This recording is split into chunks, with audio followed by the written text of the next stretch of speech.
The following program is a presentation of the law firm of Bailey and Gallion and is responsible for its content.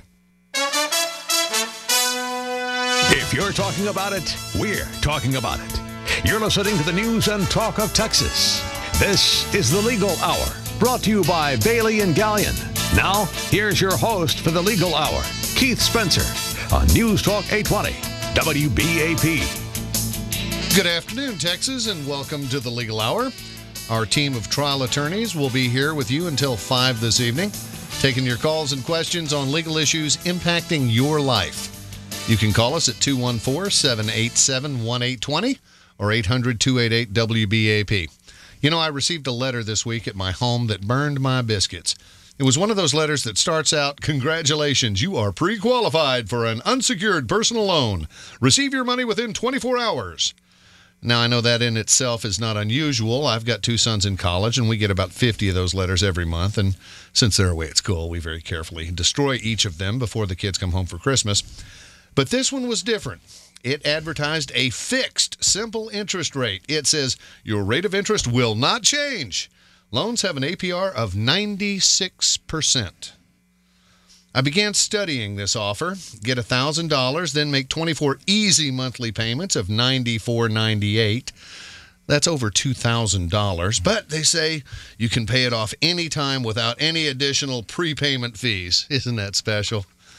And they are sending these letters out to our kids, pointing out, hey, now you're in college, you're 18, you don't have to have your parents' signature or consent on these.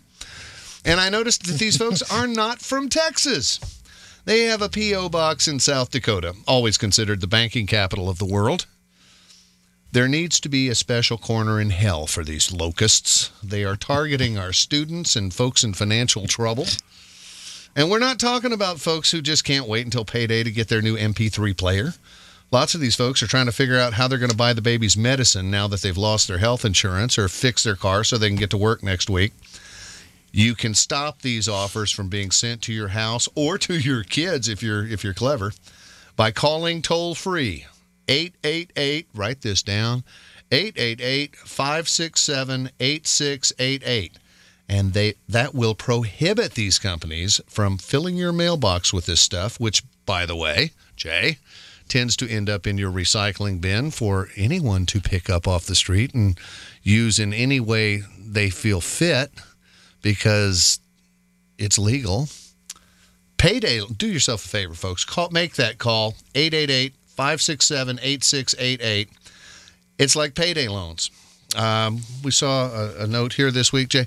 Payday loans have an average of 396% interest. Sounds like a bargain. Well, certainly 96 comparatively sounds like a bargain. Yeah, they're really doing you a favor, Keith, and they're looking out for you. They live in a tiny P.O. box in South Dakota, and your best interest is their highest priority. It's like the coyotes who are carrying these fellas across the border, stuffed into the back of semi-trailers.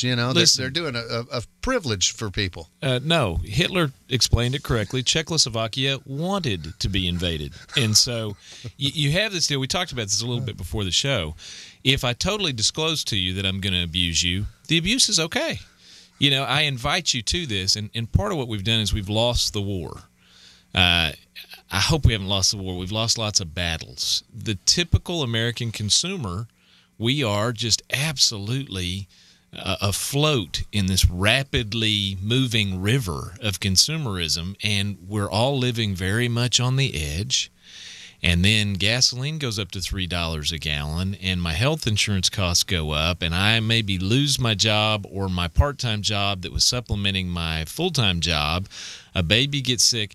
We're so close to the edge that any little thing that upsets our financial picture puts us in this desperation mode. And in desperation mode, think about it. People that get really, really sick and they're told there's no hope for you, they will travel the world. They will allow themselves to be treated in bizarre ways because what? They're desperate for a cure. Mm-hmm. When you get this stuff in the mail and you need this money to take care of your kids or to take care of other loved ones, or you're in these dire straits, you're not sitting down and you're sure not calling a lawyer and saying, hey, I was just wondering if you could look at the paperwork on this. You are grasping at straws. And what these folks are doing, they are filling a niche. Now, I don't think you can morally or ethically stand by this niche filling, but they would tell you, and they've argued with me, well, Mr. Bailey, you're an elitist. You want to deny these folks that aren't credit worthy traditionally the opportunity to get credit. So you, in fact, are trying to withhold. We're the good guys. We're the ones that are trying to help them out. And again, it goes back to me. It's the country that's been invaded, or the person that's being assaulted, saying, well, he or she really wanted me to take advantage of them. How dare you involve yourself in this decision? Al Capone didn't charge interest rates this high. And in fact, today it is cheaper to go to a loan shark than it is to go get a payday loan. Well, and in various cultures, another thing that's just reprehensible about this is there are some cultures who are newly introduced into the United States. And there are folks that target those specific cultures. And they have some loan sharking operations, payday loan operations, and small banking operations that are specifically saying, we know how to manipulate this culture, we're familiar with it, and they're taking advantage, whether it's an Asian culture or some folks that are newly here from Africa or parts of Europe or any place in the world.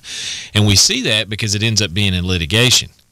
You end up having somebody that threatens at least ostracization, and maybe a lot more than that when people can't pay these obscene interest rates back. You can recover from a broken leg. You're better off going to a loan shark. You were telling me last week that there's a new twist on the payday loans involving a post-dated check. Oh, sure. They talk to you about post-dating checks. You just write those checks out to us, and then when they come to see us, a lot of times they say, wow, we've revolved this thing over a dozen times, and there's no way. Now more of my checks going to the payday loan people. By the way, not always just people on the corner or in the pawn business, but sometimes the biggest banks in the world are now engaging in payday loan operations. We'll talk about the fact that bankers no longer exist maybe at another time. But what they do is they've revolved these around. They come in, they say, I can't do it anymore. I mean, I've to buy food, I've got to stop paying these folks on the payday loan. I've got to use my paycheck for housing and for food.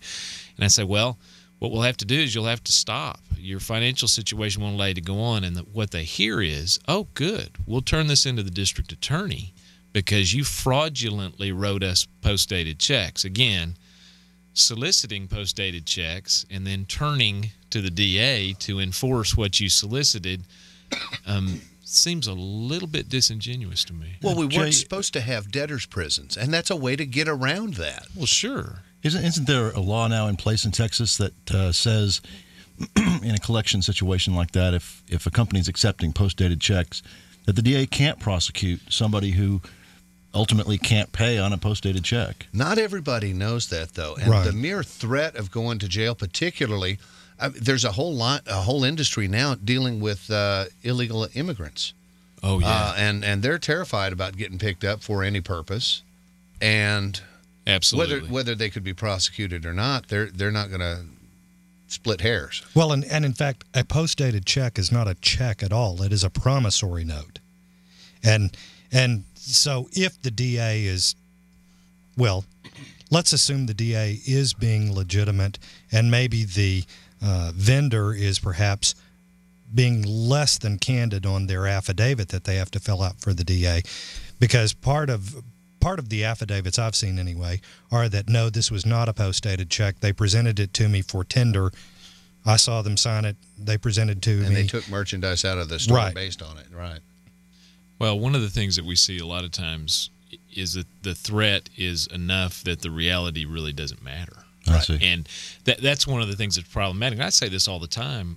There are collectors out there who are like obscene phone callers. I mean, they don't want to talk to a grown man. They want to intimidate somebody who maybe doesn't know the language and the culture as well as they do. They want to talk to that single mom who's working that 1.5 or 2 jobs and desperate to get this done. They want to intimidate and, in my opinion, extort from folks that are least able to defend themselves. And that's We're going to take your house. Well, your mama's going to go to jail. I try to. The tension is pretty high when they come to see us, and I'll say, now they may threaten to cut off your legs and call you shorty. That's not actually a legally recognized remedy in the United States, but that's the kind of thing they do, and they train to do it. You ask anybody that's gone through the training to be a collector, and they'll tell you, I want to get as much information as I possibly can about you. I'm not going to use that information for your best interest. I'm going to use it to manipulate and intimidate you if I can. And they hate talking to somebody who's not afraid of them, who actually knows the law better than they do and actually knows what they can and can't do. You can see the steam coming out of the phone because they know that their power is in the deception. Their power is not in the reality. James Spurlock was a guest on our show a few months back, who was the author of Maxed Out, the movie and the book. And he interviewed some of these alpha dog collectors who likened their job to being a pirate. And then their job was to walk someone out on the plank as far as they could possibly take them without actually sending them over the edge, just to scare them, and then bring them back with promises of how we can fix this for you. A recent survey shows the state of Ohio now has more payday loan stores than McDonald's, Burger King's, and Wendy's combined. It is a staggering problem. I mean, it sounds ludicrous, but at least there are some movements beginning to get underway to get Congress to start regulating some of these loans. They're asking to limit them to, get this, 36%.